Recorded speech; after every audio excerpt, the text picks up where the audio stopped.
On the very first day of the new semester, the new teacher shocked everyone by telling the students to tear their textbooks apart. The class froze in disbelief. They thought he had to be joking, but the next second, he pulled out a trash can and told them to throw every ripped page inside. One brave student went first. Seeing that, the rest followed. Soon, the classroom was filled with the sound of tearing paper. The reason behind it was simple. He did not agree with what the book taught. Real poetry, he said, could never be judged like math, measured by horizontal and vertical axes. But what came next left the students completely stunned. He gathered everyone outside in the hallway and asked a single question. Oh, Captain, my Captain.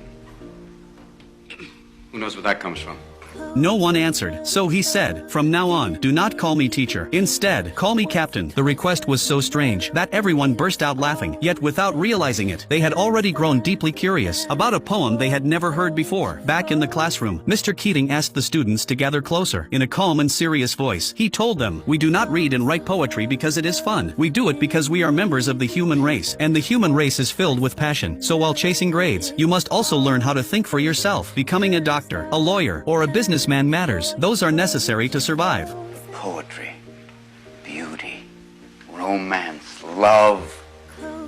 These are what we stay alive for.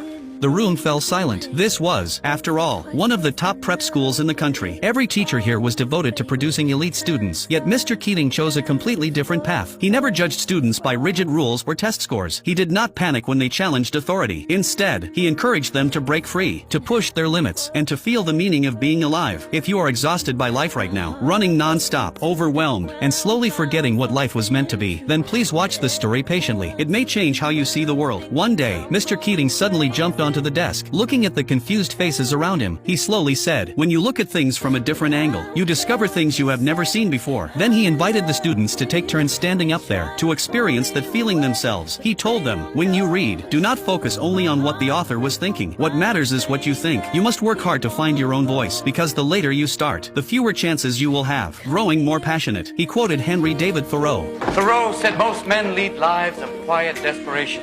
Don't be resigned to that.